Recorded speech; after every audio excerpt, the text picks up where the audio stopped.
On va en débattre avec nos invités. Michaël Zemmour, bonjour. Merci d'être avec nous. Vous êtes économiste, enseignant, chercheur à l'université Lyon 2. Erwan Lenohan, bonjour. Vous êtes consultant, essayiste et chroniqueur à l'Opinion. Avec nous, toujours, notre journaliste politique, Alexandre Peyrou. On a vu des réactions politiques, là, Alexandre. Comment est-ce qu'on explique cette fronde, alors qui, certes, est emmenée par Bernard Arnault, mais d'autres patrons aussi, et puis effectivement un certain nombre de politiques de bords assez divers contre cette taxe Zuckman. Il y a deux phénomènes. Vous avez la droite et les macronistes, pour simplifier, qui sont un peu sur cette même ligne, un peu une sorte de dogme de ne pas augmenter les impôts. Ça correspond à leur ligne. Pour le Rassemblement national, il y a une autre explication, c'est la quête de crédibilité économique. Pendant des années, le Rassemblement national a reconstruit en quelque sorte une ligne plus sociale. Là, l'idée, c'est pour percer le mur LR et essayer d'avoir un électorat plus large, se construire une image quelque part pro-business. On a vu l'accueil qui a été fait par les universités du MEDEF à Jordan Bardella, pardonnez-moi. Et je dois dire que c'est d'autant plus déroutant ces prises de position quand on regarde ce sondage IFOP qui a été fait sur la taxe Zuckman. 96% des Français sont pour, globalement, mais ce qui est très intéressant, c'est de regarder dans le détail. Vous avez 75% des électeurs RN qui sont pour, le RN qui est d'habitude assez friand des sondages pour pousser des mesures, là peut-être l'est un peu moins. Vous avez les LR qui sont pour à 89%, et vous avez les électeurs Renaissance qui sont pour à 92%. C'est plus encore que les électeurs d'Europe Écologie Les Verts et que de la moyenne nationale. Donc c'est quand même une mesure qui est très populaire et qui quelque part cristallise vraiment le débat politique de cette rentrée et qui peut-être bat en brèche cette idée reçue selon laquelle la France pencherait très à droite, pardon. Là, en tous les cas, pas sur ce point-là. Pas sur le point de la justice fiscale, visiblement, non. Erwan Lenohan, c'est assez rare que le discret Bernard Arnault, PDG d'LVMH, prenne autant la parole. Ils ont peur de quoi, les grands patrons ? De quoi ils ont peur exactement ?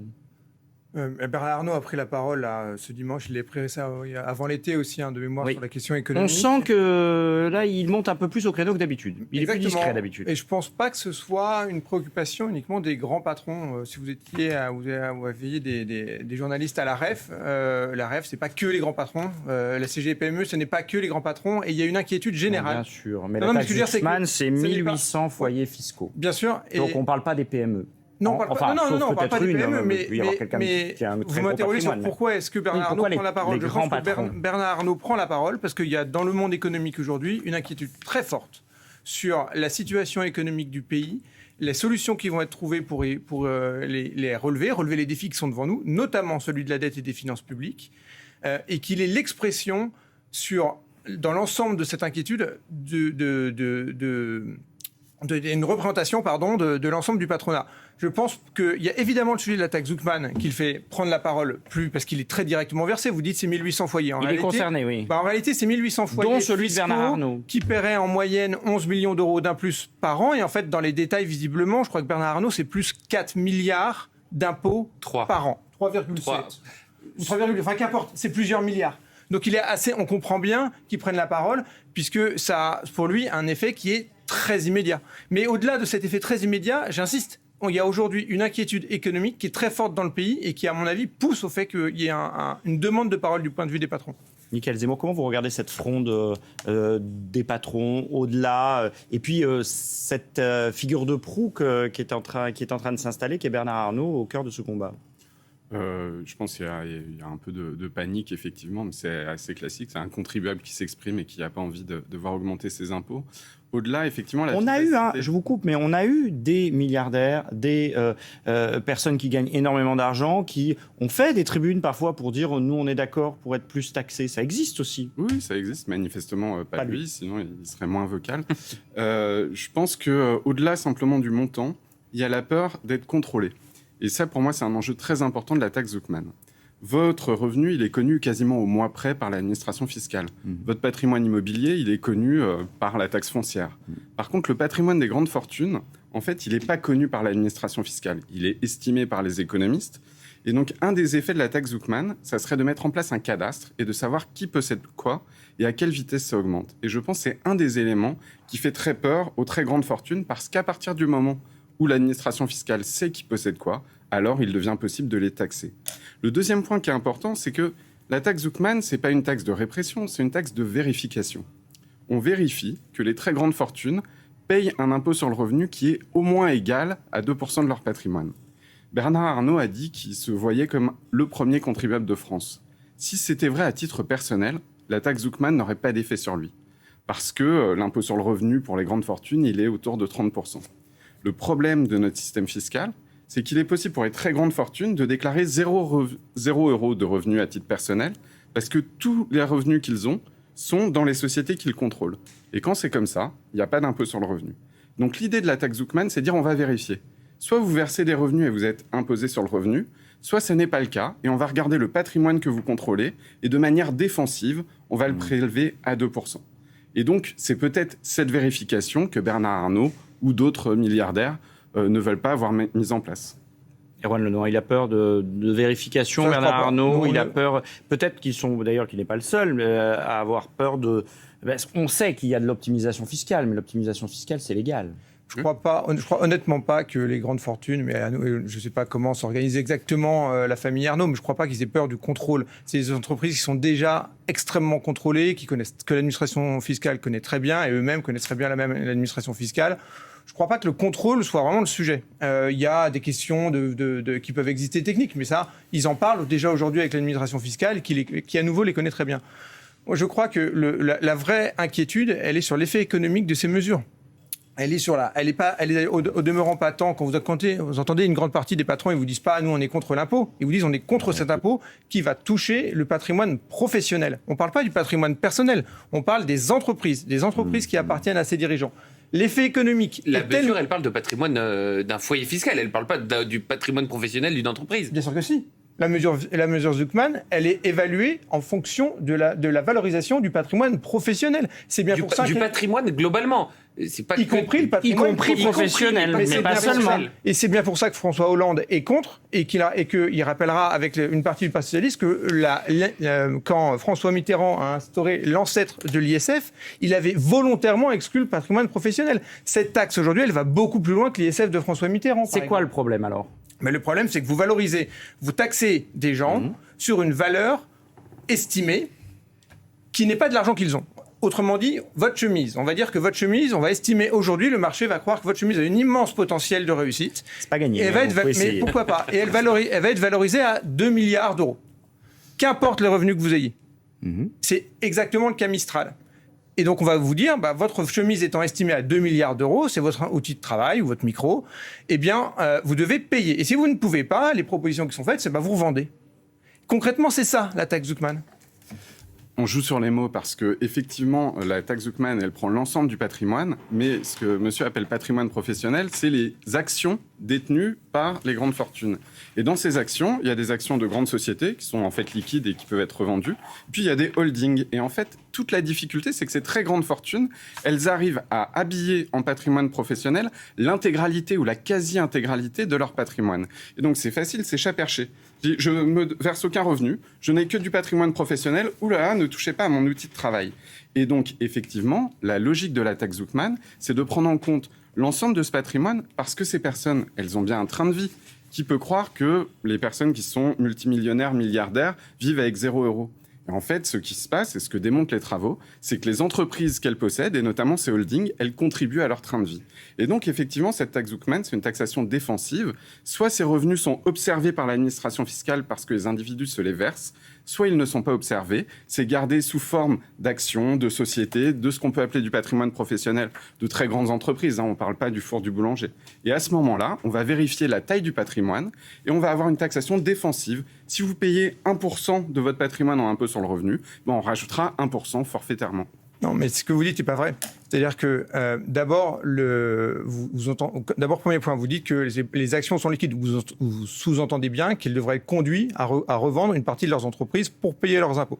Deuxième point, les dividendes. Quand une entreprise gagne de l'argent, elle paye ses frais, elle paye ses salariés. Ensuite, et un bénéfice qui est taxé à l'IS, c'est seulement après qu'il y a des dividendes. Les dividendes, soit ils sont remontés, soit ils sont versés. Quoi qu'il en soit, au moment où ils sont versés, ils sont taxés. Ensuite, est-ce qu'avec ces dividendes, un milliardaire peut s'acheter un yacht, peut s'acheter une maison? Il ne peut pas. L'administration fiscale le contrôle et l'interdit. Donc en réalité, s'il y a des abus, il y en a probablement, ils sont très loin d'être généralisés.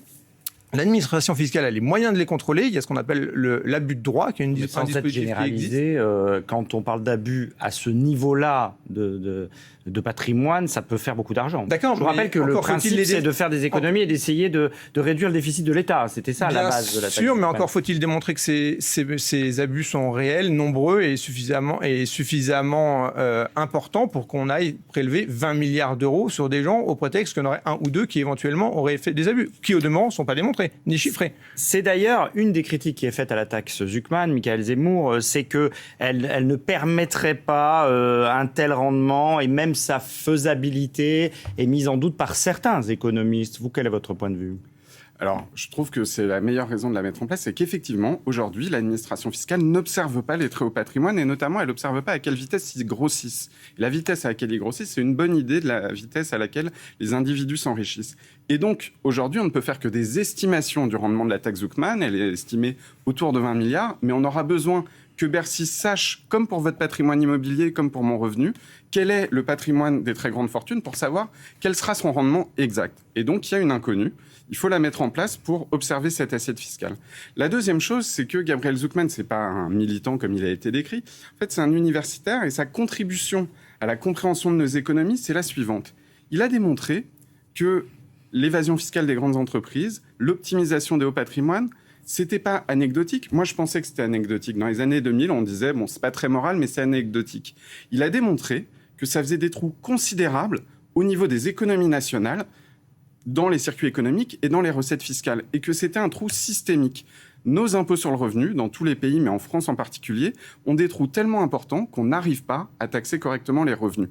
Pourquoi ? Parce qu'il y a des lois, des dispositifs tout à fait légaux qui permettent de déguiser ces revenus et de les stocker dans des sociétés. Et donc, il propose un système défensif qui est de ne plus essayer de mesurer les revenus, parce que ça marche pour vous, pour moi, mais ça ne marche pas pour tout le monde, et donc de contrôler, à côté du revenu, la taille des patrimoines. L'idée de départ à gauche, notamment Alexandre Peyrou, c'était plus on est riche et moins on paye d'impôts. C'est ce que dit l'économiste. Comment ? L'idée d'énoncer. Oui, l'idée d'énoncer, c'est ce qui est derrière cette taxe Zuckman finalement, c'est de remettre un peu de justice fiscale. C'est comme ça que la gauche et comme ça que Gabriel Zuckman le présente. Absolument, c'est comme ça que c'est présenté et c'est pour ça que c'est défendu. Et puis il y a un autre intérêt. C'est l'intérêt pour les finances publiques. Le Parti socialiste a, dans son projet de contre-budget, comme on dit, qui a été présenté lors des universités d'été du parti à Blois, a intégré dans son calcul une taxe Zuckman qui rapporterait 15 milliards d'euros. C'est ça qu'ils l'ont estimé, sachant que suivant les estimations, c'est très large, on est entre 5 et 25 milliards d'euros. Donc oui, ça je disais, il y a plusieurs interprétations sur le rendement. Oui. Il y a plusieurs interprétations. Après, politiquement,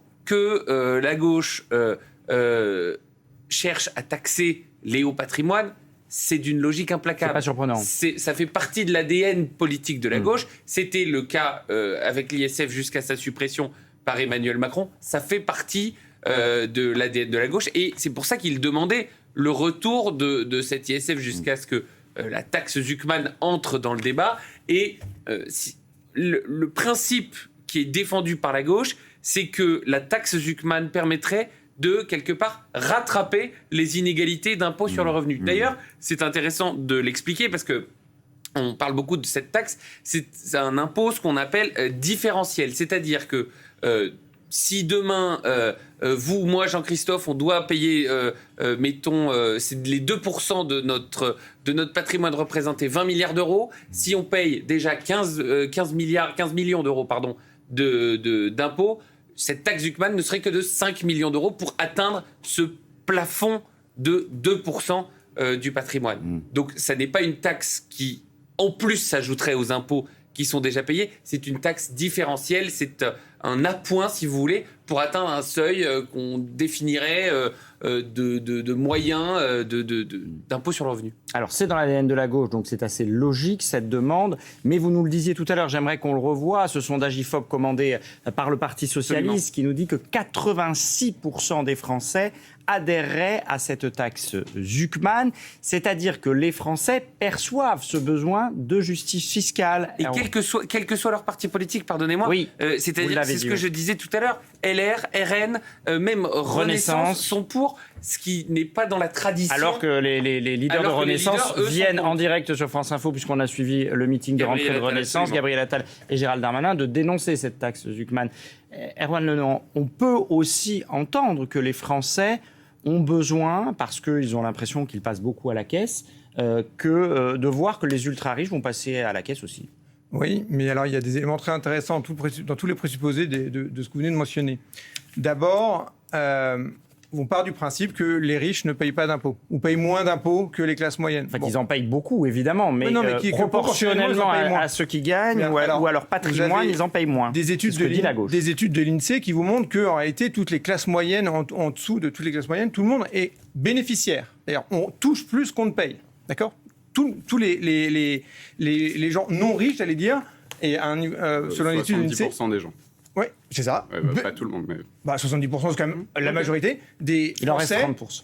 Oui, d'accord, mais ça veut dire que la majorité des Français touchent plus qu'ils ne payent en termes de finances publiques, de fiscalité et de... C'est mieux parce que sinon, c'est confiscatoire, non ? Non, mais c'est surtout que ça veut dire que les classes moyennes ne payent beaucoup plus d'impôts que les riches, ce n'est pas vrai. Premier point.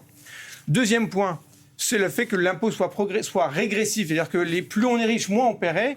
Ce n'est pas moi qui le conteste, c'est l'OFCE. L'OFCE, c'est quoi ? C'est un institut de recherche économique qui est plutôt classé à gauche, plutôt proche du Parti socialiste historiquement et de la Fondation Jean Jaurès, par exemple. Donc et aujourd'hui, ils sont parmi les plus hostiles à la taxe Zuckman, pas parce qu'ils disent qu'il faut moins taxer, etc. Ils disent parce que les constats est économiquement et politiquement biaisés. Troisième point, ce qui est intéressant dans ce que vous dites, c'est... l'ADN de la gauche, c'est la taxe. Pardon, non, l'ADN. J'ai pas dit la taxe, non, pas la taxe des plus riches. Mais l'ADN de la gauche, pas ce que je dis. Non, mais où la taxe des plus riches. L'ADN de la gauche, ça n'est pas ça. C'est plus de justice fiscale et sociale. C'est pas la politique de l'offre. Mais la justice, pourquoi est-ce que la justice sociale, ça passerait par l'impôt ? La justice sociale, c'est faire en sorte que justice fiscale. Ou la fiscale, même. Pourquoi est-ce que la justice passerait par l'impôt ? Parce que fiscal, ça veut dire impôt dans le dictionnaire. Mais un projet politique, ça peut pas être de dire qu'il faut taxer systématiquement les plus riches. C'est comment on fait en sorte, et c'est tout le débat qui est aujourd'hui complètement écarté par la taxe Zuckman, c'est comment on fait en sorte pour qu'en France, les personnes les plus défavorisées aient demain une chance de ne plus l'être. Est-ce que c'est vraiment en taxant les plus riches que ça va marcher ? Ça n'est pas que, pardonnez-moi, ça n'est pas que ça. L'objectif de cette taxe Zuckman, ça n'est pas que pour faire de la redistribution, c'est aussi pour financer non pas qu'un modèle social, mais un modèle de service public, modèle, pour financer les hôpitaux. Mais alors, ceux qui nous regardent, ils ont compris dans le budget de François Bayrou qu'on allait augmenter les franchises médicales, qu'on allait supprimer 2 jours fériés, et ils se disent, et peut-être que Michael Zemmour se le dit aussi, les ultra riches en conséquence. Non, mais attendez, ce qui est intéressant, c'est la franchise médicale pour les ultra riches. C'est pas vraiment leur problème. On est passé d'un impôt qui est là pour augmenter les recettes fiscales à un impôt qui est là pour réduire les inégalités. C'est pas du tout le même projet politique. Et on voit bien qu'il y a des objectifs qui sont différents et on les atteint pas de la même manière. Michael Zemmour, il y a aussi un reproche qui est fait à la taxe Zuckman, je le dis tout de suite, que c'est que les patrons, les ultra-riches, les plus riches, pourraient partir, pourraient quitter le pays. Alors le Conseil d'analyse économique, qui est un organe indépendant rattaché à Matignon, a dit il y a quelques jours que c'était vraiment à la marge que ce genre de taxe faisait partir les gens. Je vois de l'ordre de 0,1 à 0,2% de la population totale des hauts patrimoines. Il y a un peu de confusion, mais le principe de la fiscalité, c'est que chacun paye selon sa capacité contributive. Quand vous avez très peu de revenus, votre capacité contributive est faible, à la fois parce que vous avez peu de revenus et que vous pouvez vous acheter que le nécessaire. Quand vous avez un peu plus de revenus, votre capacité contributive augmente. Le problème et le diagnostic, c'est que les très grandes entreprises, d'une part, et les très grandes fortunes, d'autre part, aujourd'hui, on le sait, les analyses économiques le montrent, ne payent pas selon leur capacité contributive.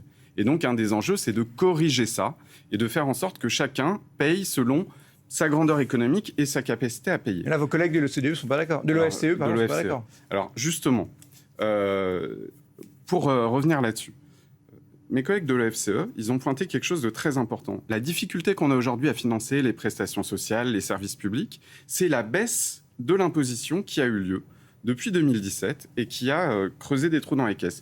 Mais c'était une promesse d'Emmanuel Macron de campagne et les Français ont voté pour Emmanuel Macron. Tout à fait. Enfin, c'est comme ça. Enfin, tout à fait, ça dépend pour lesquels, mais ça dépend. Enfin, il y en a une majorité, en tous les cas, au second tour. Ça dépend des mesures. Mais disons qu'effectivement, c'est des mesures qui ont été mises en place. Et donc aujourd'hui, on fait face à un déficit très important.